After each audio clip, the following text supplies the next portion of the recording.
It's 20 minutes away from 9. Time to talk with the man from publicaddress.net, the hard news blog there, also the Media 7 show, TVNZ7. Good morning, Russell. Good morning. And first up, it's something about Media 7 that I want to address first of all that you've blogged about this week. The fact that Australia's SBS are taking a complaint to the New Zealand Broadcasting Authority regarding something that happened on the Media 7 show. What actually happened on the show?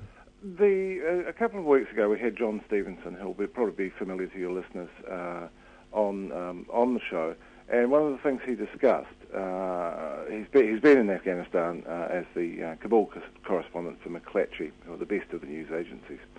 And he covered the massacre where a US soldier went and shot a lot of defenceless locals, which was an utter atrocity. But was also very critical of an SBS Dateline story that covered the same story. Right. And yeah, he had what appeared to be sound criticisms of it. Those were taken up by ABC Media Watch and dealt with in some detail, and they were fairly damning of the Dateline program.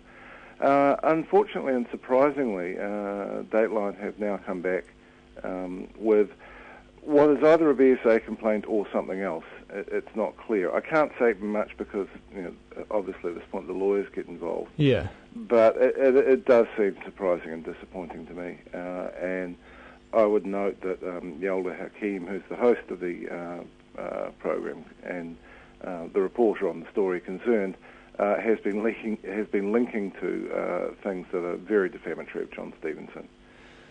So it's an odd and unpleasant situation. So we're just going to leave that and see what happens. How very strange. Is there a precedent, though, set where someone outside the country lays a complaint to the Broadcasting Standards Authority here in New Zealand? Yes, there is. The Fijian Attorney General laid a successful BSA complaint over comments made by Michael Field on Radio New Zealand. Huh. So there's nothing to stop anyone outside the country. Okay. Whether this is in fact a BSA complaint isn't clear. It might be, it might be a defamation complaint. Something else. Oh, right. It's not clear from their communications, but it does seem, it always is disappointing when one editorial organisation tries to do this to another.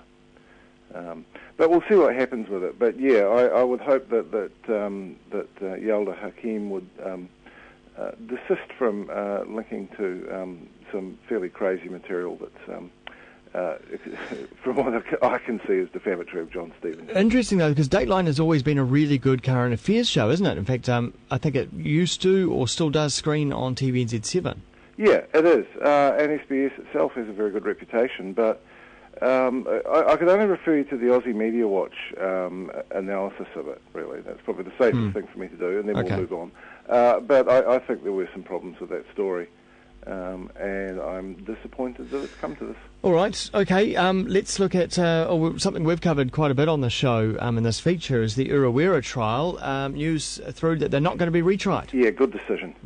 I think it was absolutely time to move on.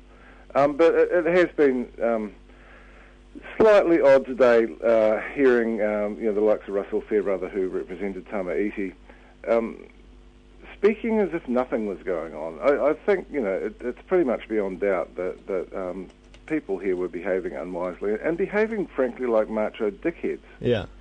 And they were conducting military exercises. They probably weren't a threat, and certainly the nature and scale of the police operation to arrest them was damaging. It damaged relations with Tūhoe and was completely unwise. And I think the police got all excited that they had a terrorism case and it didn't quite stack up, and they pursued it anyway. But I do think it's important to remember that I don't think these guys were doing anything particularly admirable. There's no good excuse for some of what they were doing. No.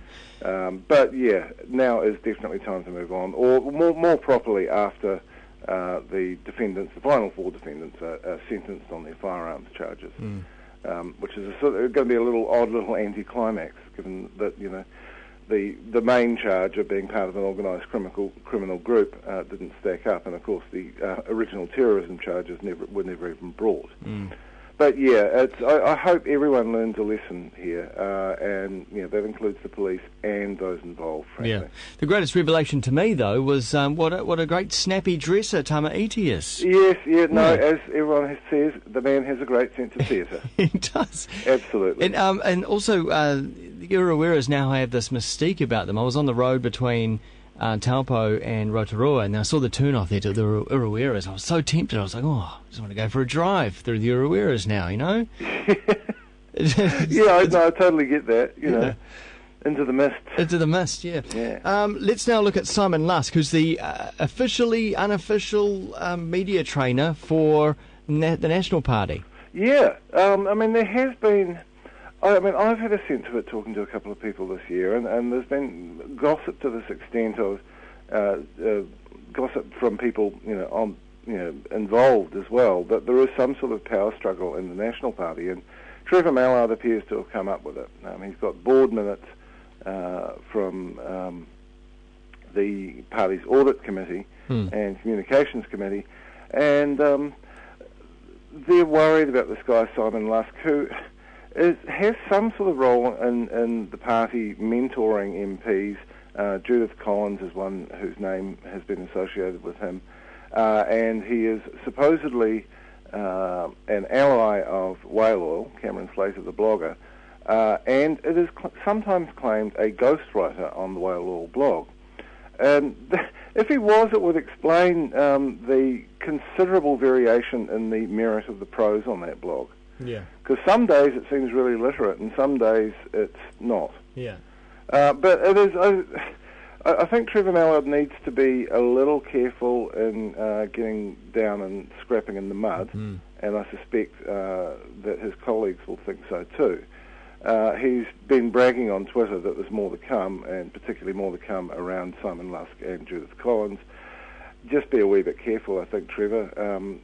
I think National probably are capable of doing their own damage to themselves here, as John Key did.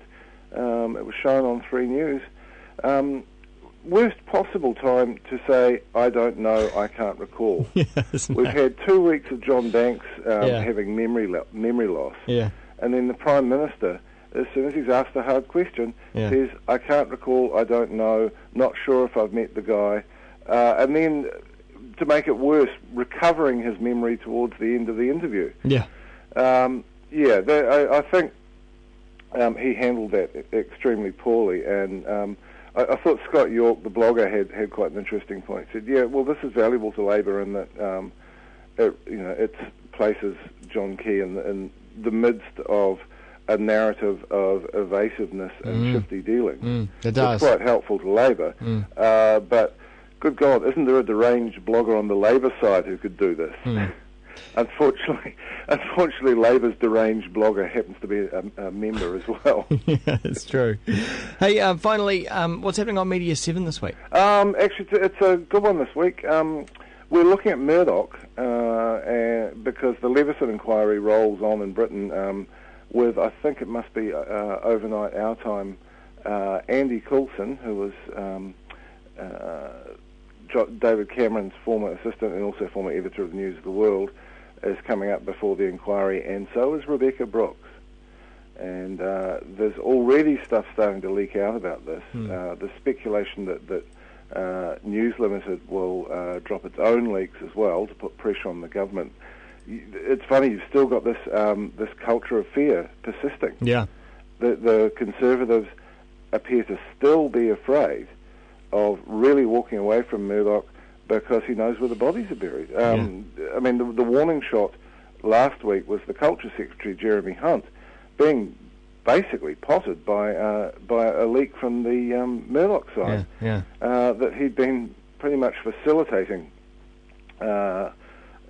rather than adjudicating Murdoch's bid to acquire all 100% of B Sky B, which needed regulatory approval. So what else is going to happen this week? Who knows? Well, on a small scale, it's like banks walking away from Kim.com and Kim.com coming up with a whole bunch of stuff. It is, actually. It is a wee bit like that. Yeah. Although I don't think Kim.com did anything as bad as Rupert Murdoch. No, sure.